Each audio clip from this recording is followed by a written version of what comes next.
Азыр биз Бишкек шаарынын Байтик Батыр көчөсүндө турабыз.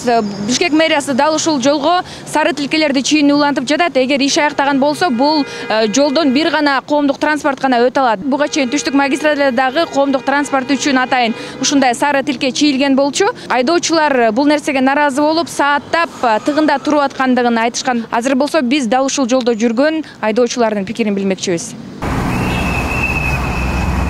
Чоң жолу болсо чийсе болот. Кичинекей жолго чийип салсаң вообще эле пробка болуп калбайбы. Аяка өтсөң эле бүттү, ГАИ кармайт.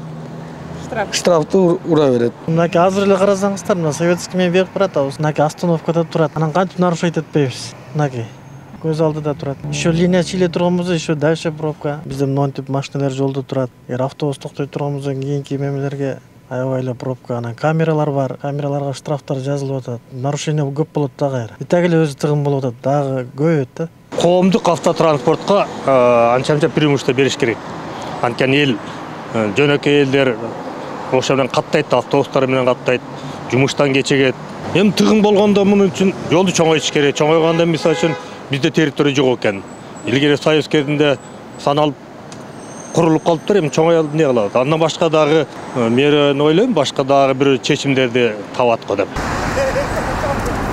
Байтик Батыр көчөбүз Акунбаевадан Жумабек көчөсүнө чейин өзгөчө линиялар чийилет. Себеби бул биздин коомдук автобус, троллейбустарыбыз, маршруткаларыбыз мындай элибизди ташыйт, жакшы мындай ыкчам түрүндө ташыйт деген бир ойдобуз да. Себеби ушу үстүңкү жак менен ылдыйкы центр жагыбызды биз бир линия менен бириктирбесек, баягы үзгүлтүк болуп калса болбойт. Ошондуктан биз бул ишти улантабыз.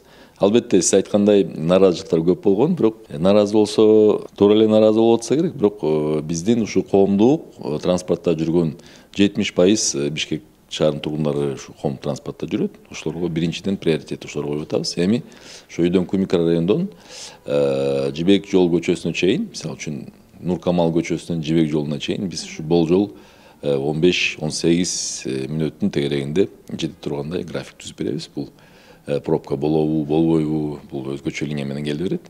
Андан тышкары ушу биздин жанагы спец машиналарга дагы өтө ыңгайлуу болот.